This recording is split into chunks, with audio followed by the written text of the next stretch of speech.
आज का क्वेश्चन है मैक्सिमम इरेजर वैल्यू और ये काफ़ी इंपॉर्टेंट क्वेश्चन है क्योंकि इसके सिमिलर क्वेश्चंस मैंने बहुत सारे इंटरव्यूज में खुद देखे हैं और इसको सॉल्व करके हम वो सारे सिमिलर क्वेश्चंस ऐसे सॉल्व कर पाएंगे।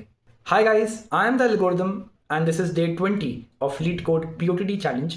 इस सीरीज में हम लीड कोड पीओटीटी को इंट्यूशन के साथ सॉल्व करते हैं ताकि हम अपने डीएसए स्किल्स को खतरनाक लेवल तक पहुंचा सके।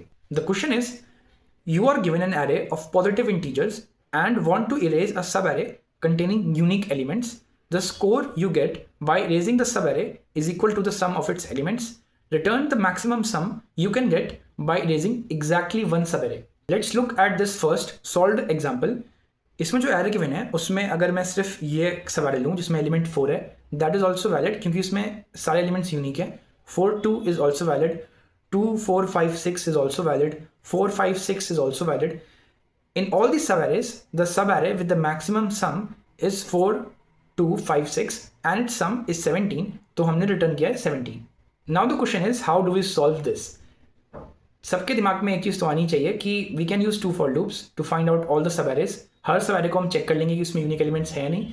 अगर यूनिक एलिमेंट्स हैं तो हम उसका सम आंसर के साथ मैक्सिमाइज करते जाएंगे। पर अगर हम इसके कंस्ट्रेंट्स देखें, the constraints are that the length of this array can be as big as 10 to the power of 5, which means two for loops won't work here.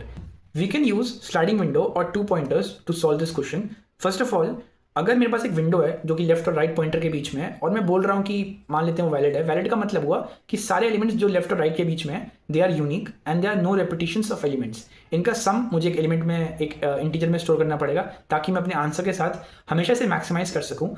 अब जब ये विंडो वैलिड थी, इसके बाद I will move my write pointer towards right और उस element को मैं अपने विंडो में ऐड कर दूंगा, उसके सम को ऐड कर दूंगा अपने इंटीजर में और एलिमेंट को अपने मैप में ऐड कर दूंगा। अब हो सकता है कि शायद विंडो फिर से वैलिड रहे, यानी वो एलिमेंट पहले से विंडो में नहीं था, पर ऐसा भी हो सकता है कि विंडो में जो मैंने एलिमेंट ऐड किया है वो पहले से ही विंडो में मौजूद था। In that case I will have to move my left pointer towards right until that elements frequency becomes 1 again. Now the window is again valid और इस सम को जो कि मैंने इंक्रीज किया होगा जब मैंने अपने नेक्स्ट एलिमेंट को ऐड किया और डिक्रीज किया होगा जब मैंने लेफ्ट पॉइंटर को राइट बढ़ा के एलिमेंट्स को अपनी विंडो से हटाया, उस सम को मैं अपने आंसर के साथ फिर से मैक्सिमाइज कर दूंगा and I get my answer. We can now solve similar questions जिसका लिस्ट मैं आपको दे दूंगा।